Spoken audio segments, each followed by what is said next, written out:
Why don't y'all take a look at that sign up there? See what it says? Cash for your home. You know what that is?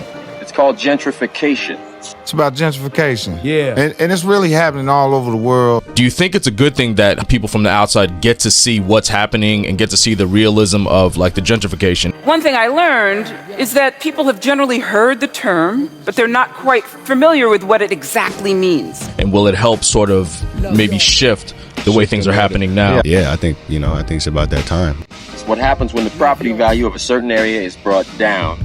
In doing so, they inflate property values. And they move all the people out, raise the property value, and sell it at a profit. Neighborhoods that are gentrifying are disproportionately occupied by black and brown people. This is a movie to show the effect of it for a black man. In New York, San Francisco, Chicago. By the 1950s, Brixton and Notting Hill had the largest population of Caribbean people in Britain. Give us a context. This is the main place where Notting Hill Carnival happens.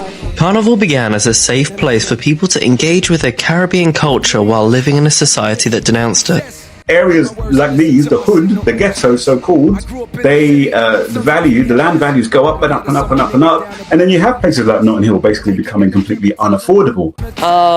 You've been to the States, haven't you? I went to like Brooklyn and Harlem. It was like being at home. It was like being on the front line here. It was the reality of what America is really about and what England is really about. It was like being in London. North Peckham is one of the most notorious estates in London. 1 in 3 men who live here are unemployed. Among young blacks, the jobless figure's even higher. 9 out of 10 are without work. London Council allowed this gated community to emerge. This is a mark of gentrification as I see it. Tottenham is another example, area I know very well. It's become the most infamous council estate in Britain, but Broadwater Farm was well known locally as a dumping ground for problem families. You try buying a property in Tottenham Hell, you're crazy. It's just not going to happen. Again, Tottenham, very black area. It will not be a very black area for very long. Trust me. Hackney Council's ruling Labour group has been split by the decision to go for mass evictions with bailiffs and police. Everyone says to me, oh, Hackney's a really nice area.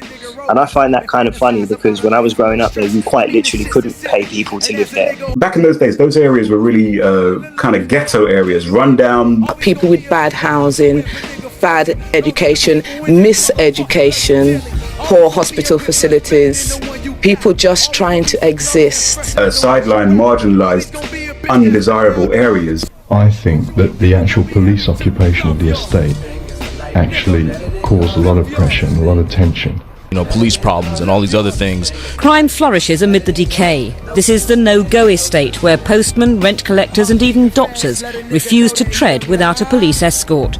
I know every time you turn on the TV, that's what you see, black people.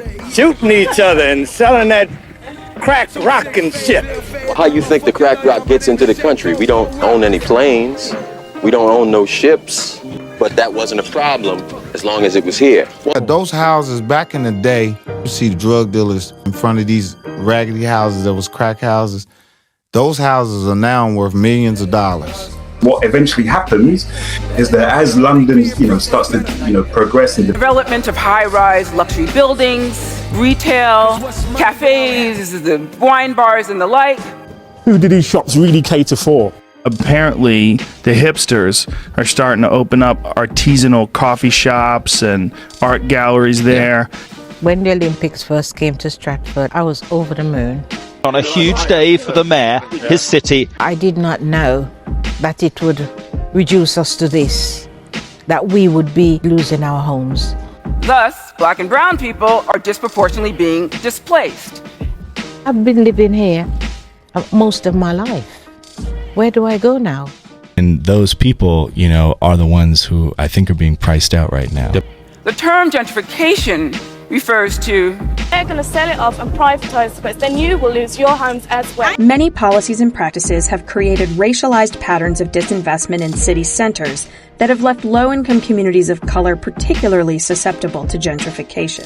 Gentrification is much more complicated. The Europeans had a 20-year plan, which they always do on black people. This practice, now known as redlining, meant that people of color were denied access to loans that would enable them to buy or repair homes in their neighborhood. Other housing and transportation policies have fueled the growth of mostly white suburbs. For the first time ever, the number of people who class themselves as white British is now a minority in London, often referred to as white flight. That's what they had planned. You don't even know what they're going to do. Well, I've got an idea, but I'm not going to tell you. This means that in some places, they are looking in historically disinvested communities, often the same neighborhoods previous generations left behind during the days of white flight. Because the downtowns of every city are back. The suburbs is over, so now black people is out there in these suburbs like, I'm renting a mansion for $700 or $650. And I got 6 bedrooms. They don't even know this is about to be the hood because they don't want to commute to downtown anymore. When I first moved to Brixton, I was, in my 20s. And so then what attracted me was that it was sort of young and, vibrant and I suppose a bit edgy. And now I'm in my 40s and sort of what I like now is that it's become a bit more, middle class. So it sort of changed with me. The Carpenter's estate on the fringe of the Olympic Park faces demolition as part of a regeneration scheme. When black people was living in these communities, they didn't know we were going to become very, very wealthy houses. And it was only through the regeneration that I got the wake-up call and realised that, that the mayor and his cronies are not the sort of people I thought they were. You don't yet know about all the preparations we've done to get London ready in the last 7 years. We voted for a mayor and got a dictator. Massive logistical operations. The biggest thing this city has done in peacetime, but so far it's going extremely well. There are professionals, there are families there are people like any other community, and somehow we're a social problem. Generally speaking, it's an increase in stress. Children were particularly affected. What keeps you awake at night? Almost nothing keeps me awake at night. Black people are just objects. We're just there to be priced out. And it demands that we start thinking about preventative strategies. What am I supposed to do? Doing exactly what they want you to do. They're not thinking about how can we collaborate and cooperate and turn this area into something that we want it to turn into. And what we need to do is we need to keep everything in our neighborhood black owned with black money. You have to think, young brother, about your future. That's what this movie's about.